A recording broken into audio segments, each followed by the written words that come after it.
You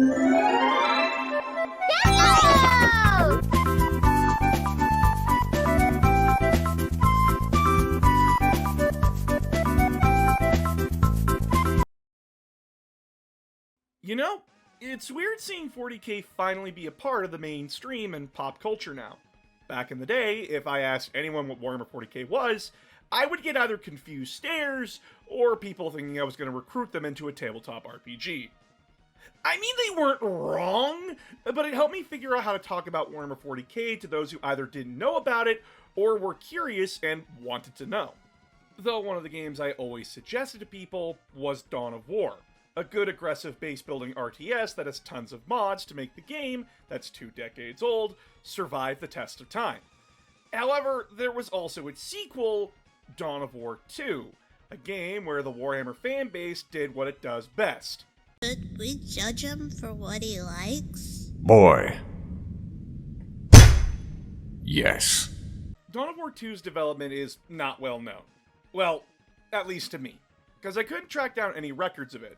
But while Ironlore was working on the last expansion pack for Dawn of War 1, Relic Entertainment was working on Dawn of War 2. And from there, the only news we got about Dawn of War 2 was when it was announced, when it got a demo, and then when it was released. Which is really frustrating, because trying to learn why they went in the direction they did is always a fun thing to do. Regardless, Dawn of War 2 released on February 19th, 2009. And it was a completely different type of strategy game compared to its counterparts. Base building? Gone. Scale? Shrunk down. Multiplayer went from 8 players max to 6 players max, with much smaller maps. Granted, later they would add a horde mode, but let's be clear, although it is a Warhammer game and its story is influenced by Dawn of War 1 massively, Dawn of War 2 shares nothing gameplay-wise with its predecessor, but the fact that it's a strategy game. However, does that mean it's a bad game? Was it ruined by these decisions? No. It's different, not for everyone, and has a lot of frustrating elements, but there are a lot of good things in this too. Then there is my opinion, that Dawn of War 2 gets the right idea about Space Marines story-wise, while also giving people the wrong impression about them thanks to gameplay. So, let's get into it, and I'll show you what I mean. Dawn of War 2 is set sometime after the events of Dawn of War Soulstorm. As it turns out, the Dawn of War series poster boys, the Blood Ravens, aren't doing too hot. Seems that the canonical outcome of that game was that the Blood Ravens got the drop site massacre treatment, as they took so many losses in Soulstorm that they are now just hanging out at home and recovering from over 60% of the chapter dying.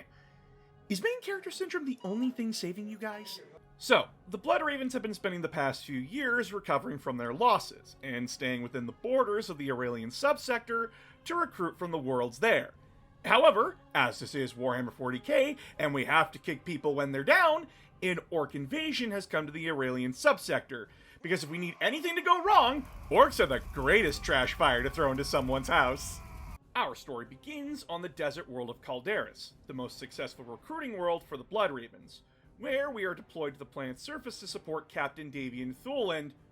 Oh god, how many Marines do we have left?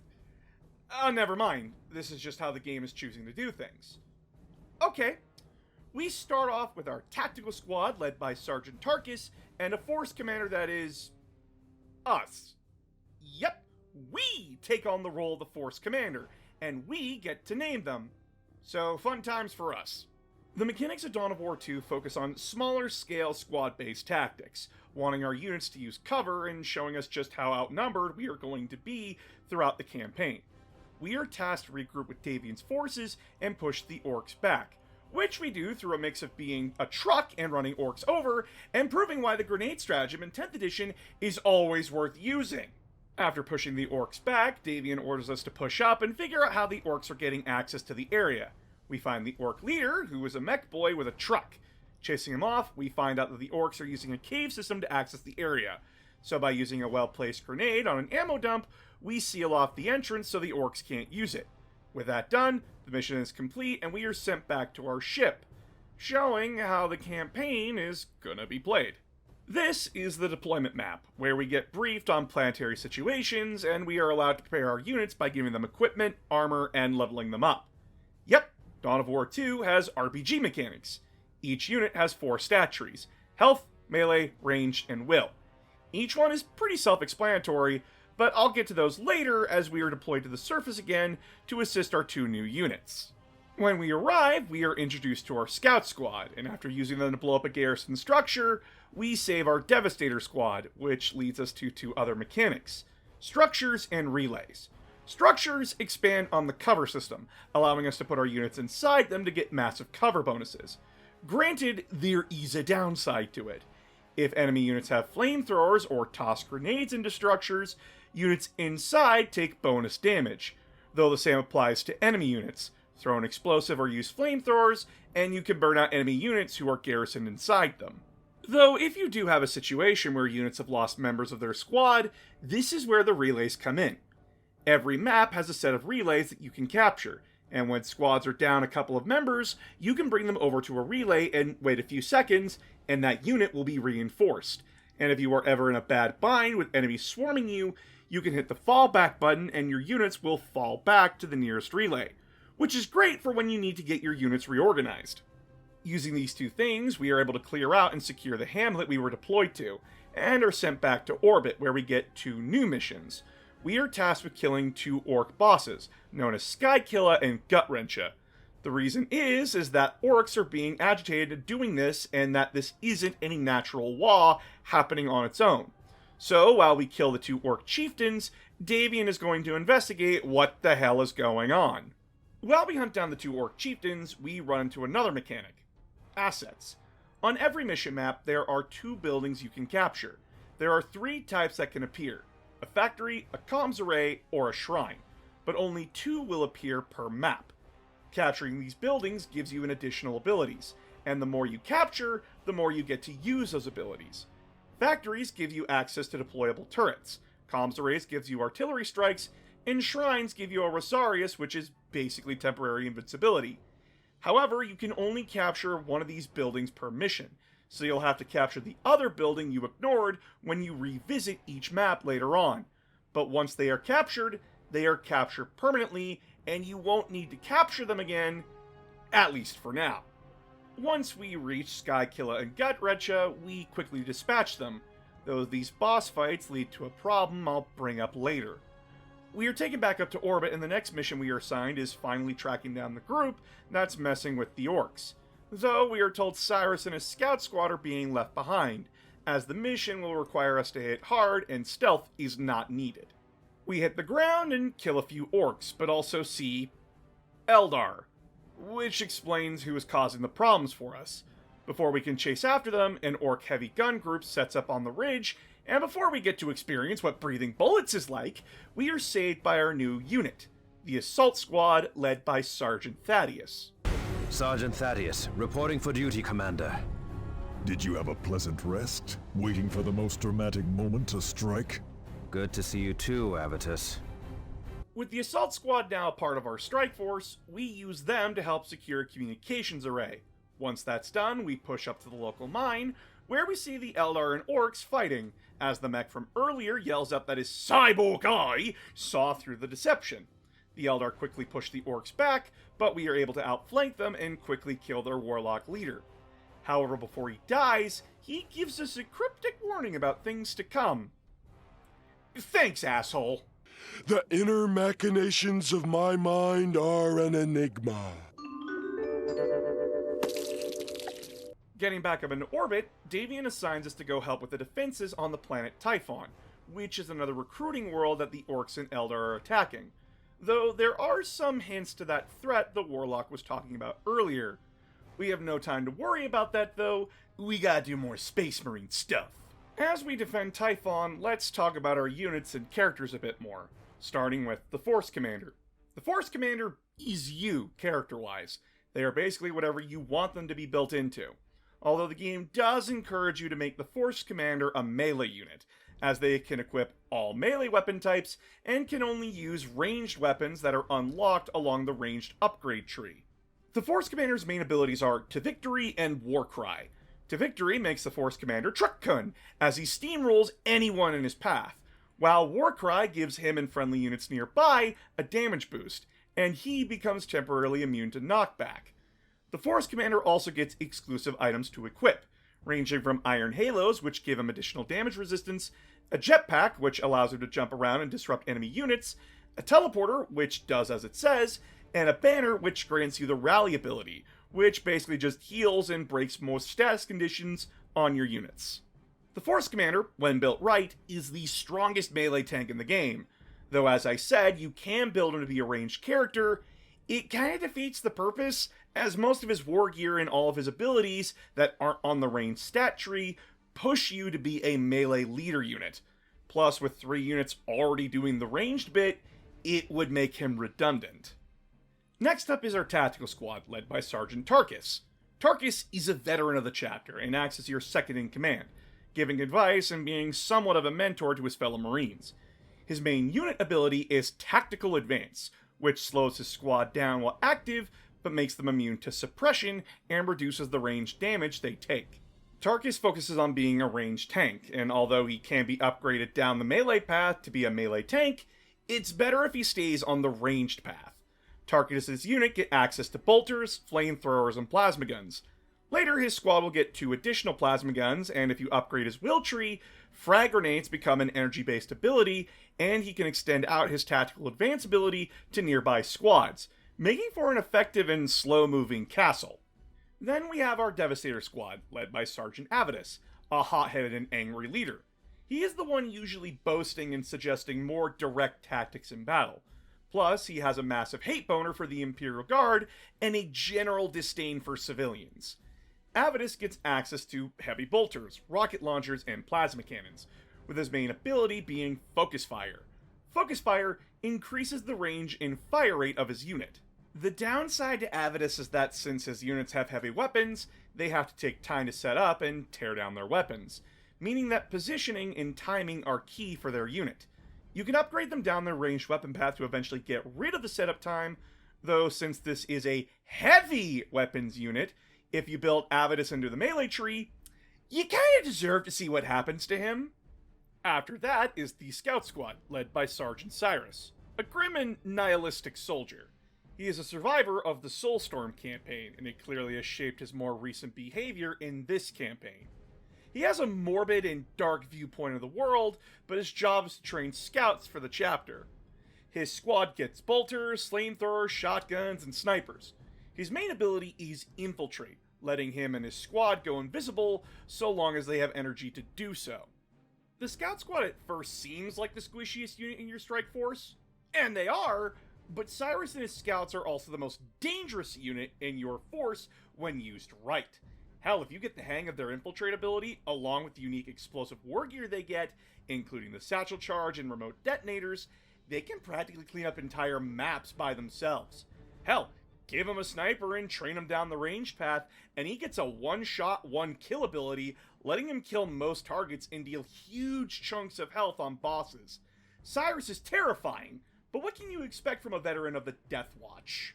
Last but not least, the Assault Squad, led by Sergeant Thaddeus. Thaddeus is the youngest member of the Strike Force, and is the only recruit from the planet Meridian in the past few decades. His young mindset makes him an excitable and glory-hungry leader, showing that the Blood Raven situation is bad enough that inexperienced leaders like him got promoted before they were totally ready. Thaddeus gets access to chain swords, power axes, power swords, power fists, and bolt and plasma pistols. His main ability is the Jump Pack ability, allowing him and his unit to jump over obstacles and land within enemy ranks, knocking back and even killing enemy units where they land. Then they quickly follow up and cut down any surviving units. And with weapons like the Power Fist, he's able to stun enemy vehicles temporarily, making them vulnerable to ranged firepower or anti-vehicle tactics. Each squad in the Strike Force is capable of being upgraded however you want, as I said, but there are preferred builds that the game encourages you to build into. You are free to build them however you want. Make Tarkus a melee tank, screaming at enemies to come to him with his taunt ability, or make Thaddeus a ranged unit with the maneuverability of his jump pack to make quick escapes. But if you are going to play on the hardest difficulties, it's best to stick with what your unit's strengths are, which doesn't allow for much flexibility and experimentation. Back to the plot. Once we defend a communications array from an orc attack and kill a warp spider exarch that was leading raids on supply convoys, we are called back to Calderis. The orc mech from before has launched an attack on the Calderis planetary capital. However, the reports of strange attacks, plants on the planet mutating, and a shadow over the warp has even Cyrus on edge. Arriving back on Calderis, we quickly launch our strike force to the planet below, and we run into the orc mech, but he quickly escapes in the chaos. We push through his horde to the capital gate, which we are ordered to defend, while Davian and his forces hold off another attack force to our east. While holding the gate, eventually the orc mech comes out and we initiate a boss fight, which is annoying as shit, because the mech throws out landmines, causes earthquakes that stun and knock down our forces, and has a shield generator, which not only has a knockback effect, but also reduces damage he takes.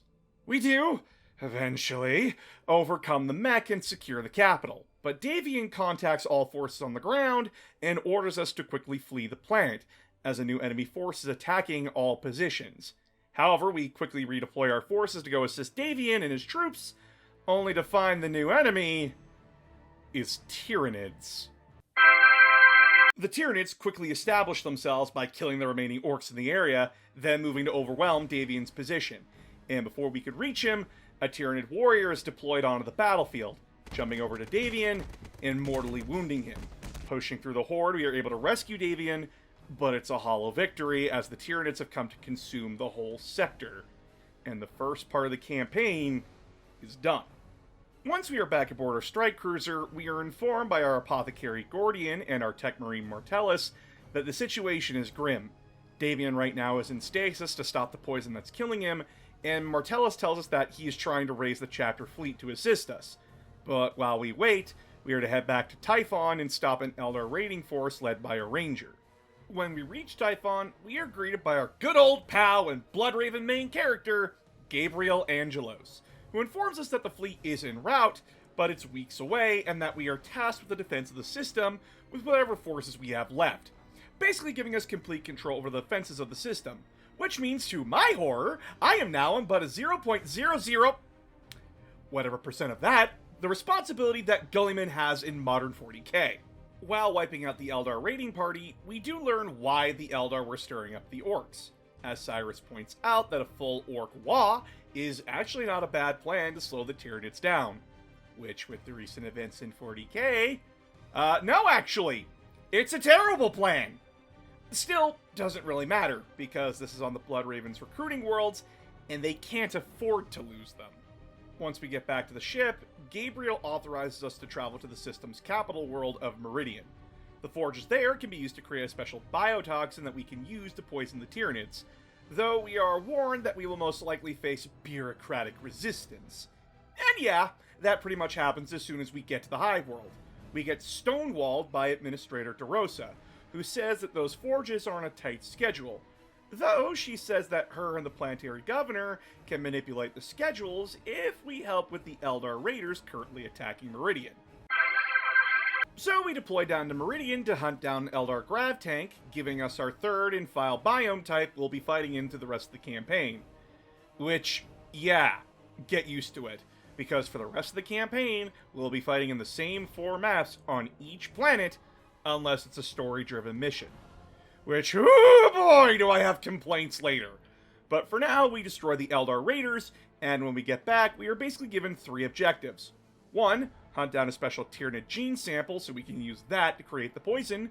2, locate an astronomic array and get its data so we can track the Tyranid hive fleet and where it will start feeding.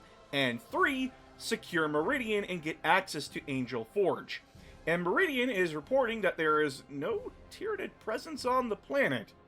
So aside from one Eldar story mission, we can just go focus on the first 2 objectives, making us jump back and forth between Calderis and Typhon.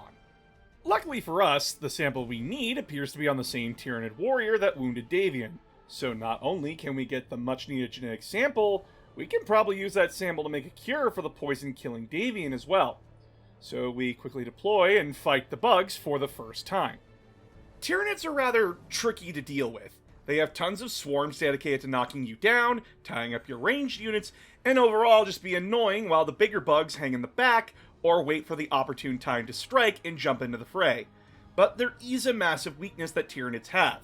Killing warriors and zoanthropes sends out a wave of a psychic backlash, knocking back or killing smaller Tyranids, while causing others to start lashing out and attacking friendly units. So if you can, prioritize killing warriors and zoanthropes, as killing them will get the distractions out of the way. Granted, while those same brain bugs are active, Tyranids around them get damage bonuses and become way more accurate. Once we track down the warrior, we get into a boss fight with it, and here we face the major problem with Dawn of War 2's campaign. Bosses. Lots of missions in Dawn of War 2 will have you hunt down specific units or enemy leaders to kill them. These bosses are usually slightly bigger versions of units that we've already killed, or are straight up just a recolor of some leader units, which means you'll be fighting the same enemy bosses over and over and over again. Even worse, the bosses in this game have their health and damage resistance cranked up to 11, meaning that a mission that would normally be 5 minutes now takes 15 to 20 because these damage sponges can eat things that normally would kill them instantly. Their damage is also cranked up to ridiculous degrees, able to go through armor and damage resistances, meaning that your units can instantly be killed in seconds. Even worse, bosses will spawn in reinforcements, and these reinforcements can be anything from regular grunts that can be squished instantly to monsters and even tanks. Even more of a problem, at least for Tyranids, they will throw spore mines at you. A unit that will close in on your units and explode, doing so much damage that 3 of them alone are able to down your units instantly, which is extremely frustrating to deal with while trying to make sure your units can even attack the boss. Welcome to 2009 jank, everyone, where sometimes your melee units will just stand there and do nothing at all, even when under fire. Either way, we are finally able to put the boss down and get the primary gene sample that we need to cure the poison and create the toxin we need. But here, there's also something else I should talk about. Over the course of the campaign, killing enemy units and bosses sometimes make them drop weapons and items that we can pick up, much like in games like Borderlands. Of course, these items range in value from basic items to legendary items. A side note, a lot of people make the meme that Bloodraven stole all these artifacts, but I want to remind you, gameplay does not equal canon. So canonically, no. Any items that are said to be from another Space Marine chapter or Imperial group aren't to be taken seriously. So yeah, most of the wargear we procure that isn't strictly Bloodraven made, assume isn't canon. It's just the creators being cheeky and using 40k's unreliable narrator point to have fun with it. When in the deployment screen, it is important to pick the appropriate tools for the job at hand. Usually against Tyranids, you'll want to bring weapons to clear out hordes, while using heavier weapons to bring down bigger bugs, like rocket launchers, snipers, and chainswords. For Eldar, bringing plasma weaponry and weapons that can keep you on the move are much better for their rapid tactics. Of course, the only information you have to go on when prepping for missions is that sometimes the mission informs you of what kind of enemy presence is in the location, but just assume that the enemy will usually have a vehicle or monster somewhere in the area, so bring anti-armor weapons as much as you can, just in case. Either way, with that kill down, we move to Typhon, as a group of tech priests have set up a camp looking for the astronomic array. So, how was the search going, fellas?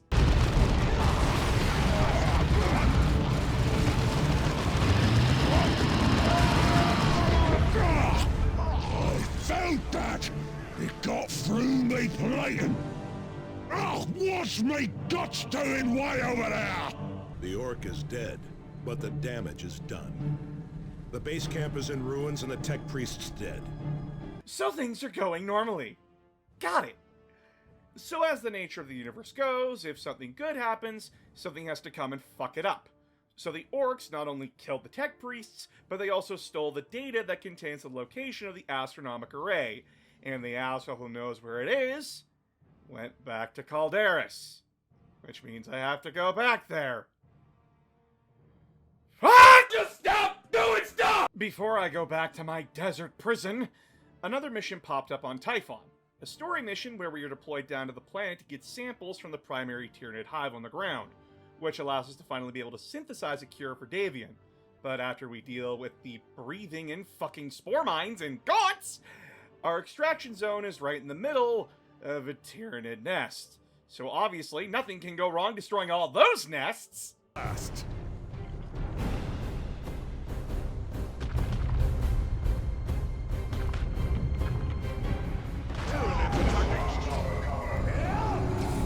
Hive tyrant! Concentrate fire! Yep. Expected that. Yeah, so this mission just drops a hive tyrant on us. You know, that boss fight from Space Marine 2 where it took us dropping a bridge on it to give us a chance to kill it? Yeah! Now we are tasked to kill it, and I'm barely hurting this thing at all. I am Deviant, and I shall be your death. Oh. Well, that's fucking cool. Yep, this mission we finally get a brand new unit about halfway through the game. The Dreadnought, Deviant Thule. Deviant is the single hardest hitting and tankiest unit in the game, and he's fucking painful to try and level up. Even worse, since we haven't been getting much for weapons for him, I got stuck with fuck all to give him, and using base weapons is like slapping someone with a wet napkin. It will probably hurt, but just leave the victim becoming the aggressor immediately. So, while I'm stuck with this flailing trash can, let's talk about his abilities. Deviant is truly the only character in the Strike Force that you can build however you want. Granted, like the other squad members, you should focus him down to either melee or shooting. Going down the shooting path gives him the barrage ability, which allows him to sweep left and right with his assault cannon if he has one. The melee path gives his smash ability a wider range of effect and the ability to charge through targets. I highly recommend you max out his energy stat and health stat. The reasons being are that upgrading him to the Venerable Dreadnought status gives any units near him damage buffs when he kills something, and at the end of the health tree, he gets auto repair, meaning you won't have to waste space having this stupid repair kit on a squad member during the mission. So eventually, Deviant becomes terrifying, but right now, he's relegated to back of the class status until we get him some useful shit. Heading back to Calderis, we find this stupid mech, and as we burn everything that he loves, he lets slip that the orc who has the data is in Greentooth Gorge. Back on Typhon.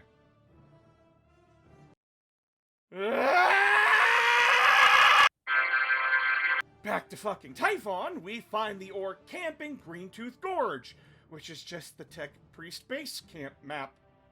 Which just makes me want to scream again, because as I said, we have been here before. In fact, for the past few missions, it's been the same areas over and over again. The only changes coming to these locations is either if it's during the day, evening, or night, or if you see that Tyranid infestation bar go up. Yeah, one of the mechanics of this campaign is the Tyranid infestation bar. How it's supposed to work is that the more missions you fail or let expire, which yes, some missions do have a day counter you need to complete them in, the Tyranid bar goes up. The more the bar goes up, the more the plant strains with the Tyranid infestation, meaning that Tyranid structures start popping up and bigger, deadlier bugs and swarms become more common.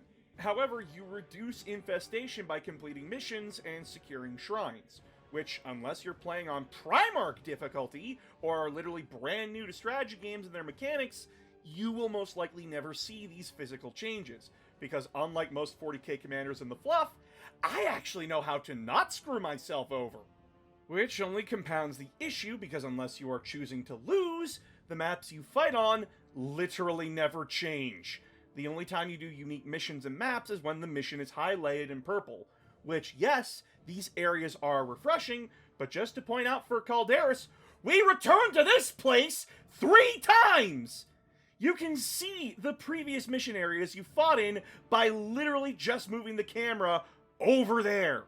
Either way, we dumpster the orc trash can, and finally, we have the data we need to find the damn array. Thank God! Let me see that new unique map, please.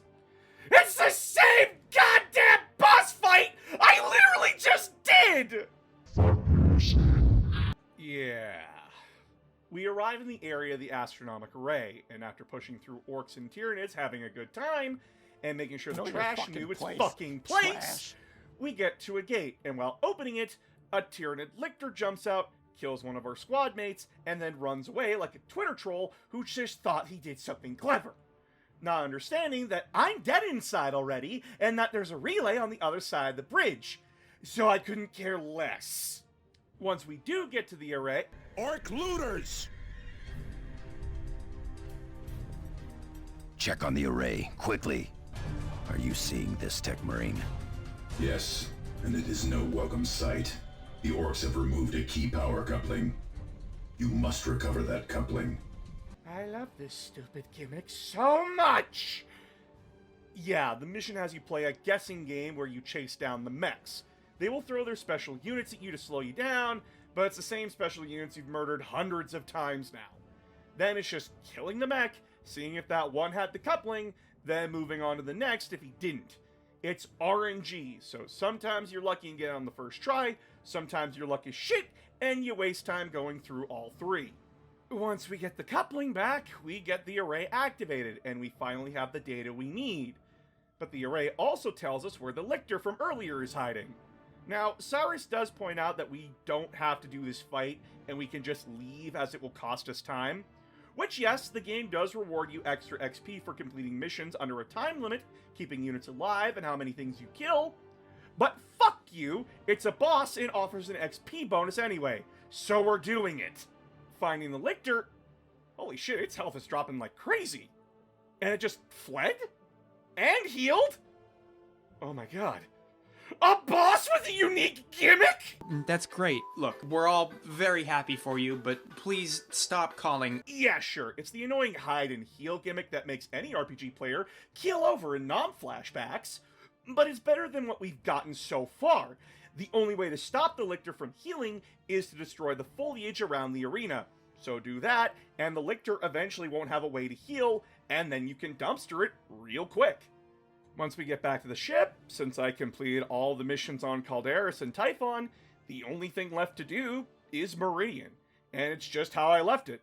A single mission where we have to kill a wraithlord, and once that's done... I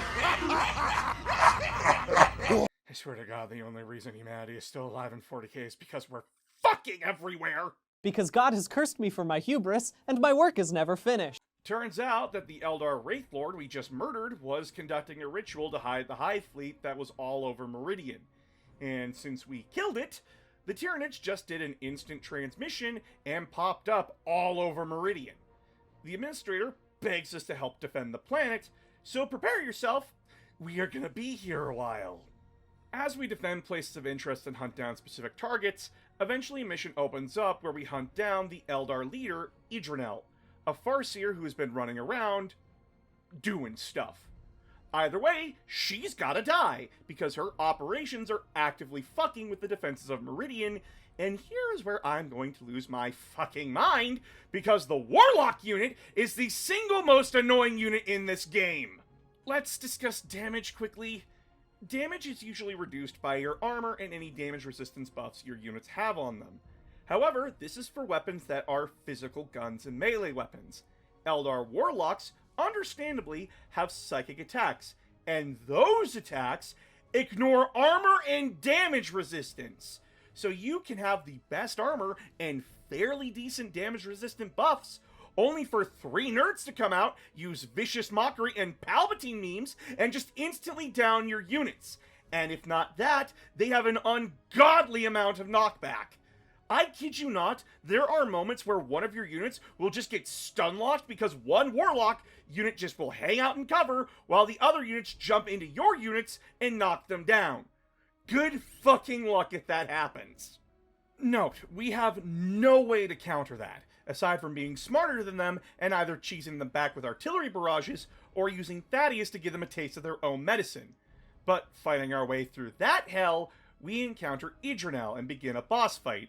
And she's just a tankier version of a Warlock, who summons Banshees and Warlocks over the course of the fight. When we get her to near death, she stops the fight and runs off, stating that she's impressed with us and that she will miss us when our worlds are in cinders. Which makes no sense, because Tyranids don't burn worlds, and Vulcan isn't around to burn a world for having Eldar... Oh, fuck.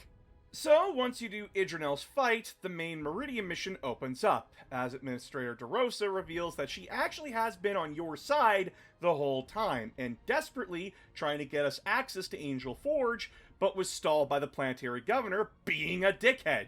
Then he fled 3 systems away to wait out the Tyranid invasion, which means the dickhead left his world to die. So an average day in the Imperium of Man, basically. But luckily, DeRosa was able to get us the access codes to Angel Forge, and she's rallying the defenders of Angel Forge to hold it. We deploy into a mess as the Eldar have smuggled orcs onto Meridian, and the orc raiders sabotage the defenses of Angel Forge, which allowed Tyranids in. So we are forced to help establish the power grid again, and then lock Angel Gate. Angel Forge is a brutal slog of a mission, which is a 3-way fight between Tyranids, orcs, and Imperial forces, while we reactivate the generators around Angel Forge so we can power the gate. We can also save Imperial Guard units, much to Avidus' irritation. The more generators we activate and the more Guard units we save, the easier the final part of the mission will be, as the surviving Guard units will help you hold the gate while you close it. Once you have enough generators activated, you can push up to the gate and begin closing it. But the Tyranids don't like you closing the damn door on them, and will drop not only squads of spore mines and hordes of gaunts and warriors, but will also drop 3 close-range carnifexes right on top of you, which could be the difference between doing this 30-minute mission all over again, or you slapping them handily and closing the gate. However, as the mission finishes, Tarkus pipes up about how he would like to stay behind and help with the cleanup operation of the area. And I hope you didn't give him your med kit, because any equipment Tarkus has on him will be taken with him during the time he is away.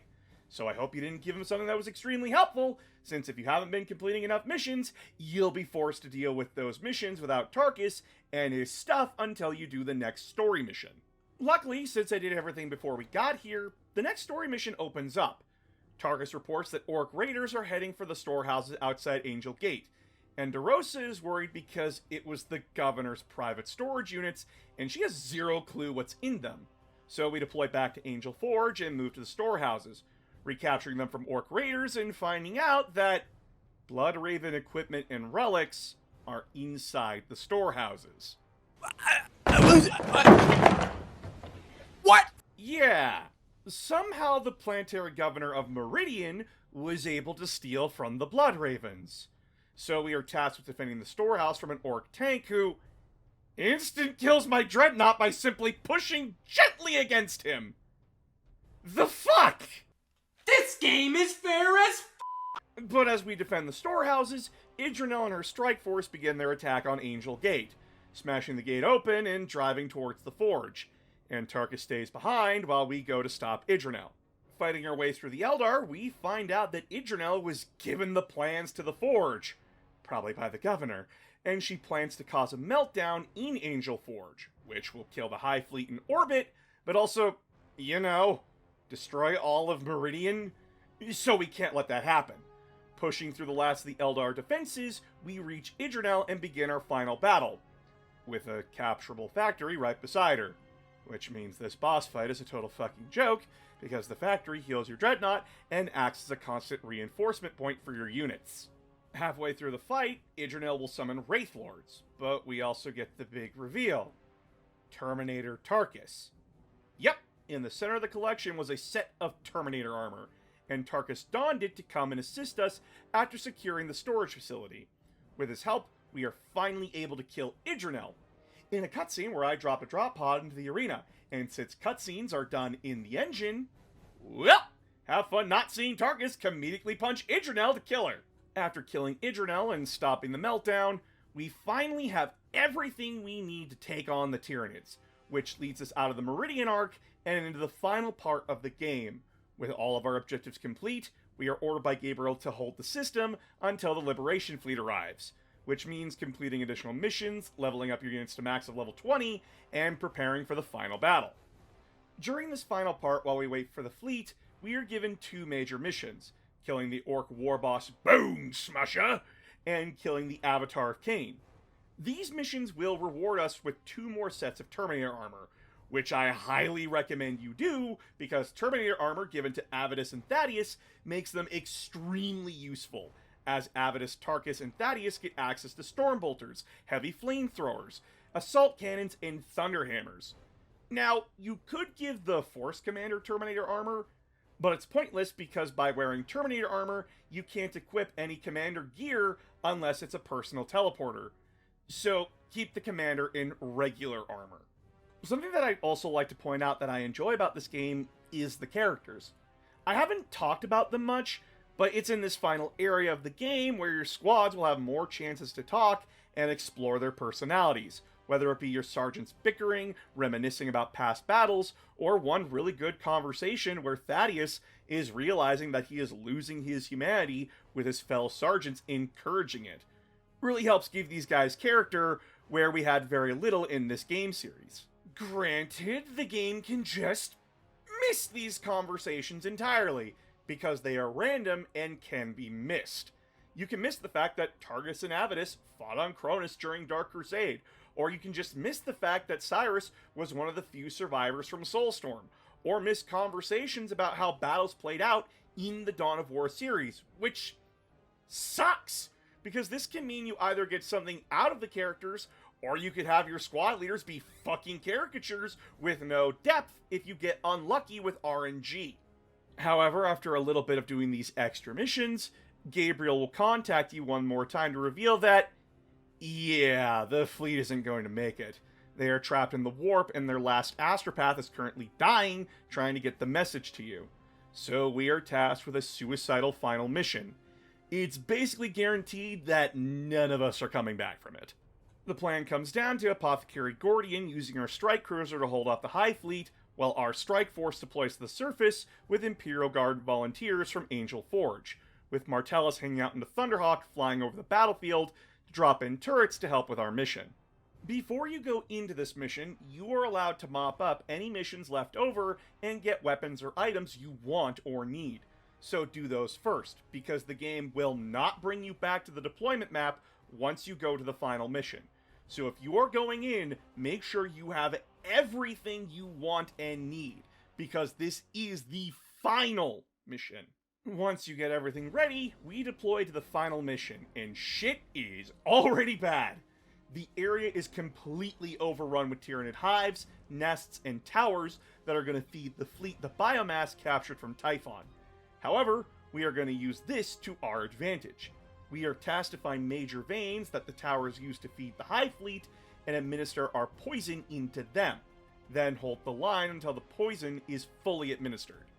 While we defend the vein, our comms are fucked up and support is limited to several turrets and whatever guard units are left. But as we hold the line and kill several Alpha Tyranid units, we get the first vein poisoned, but we still have to poison a second set of veins.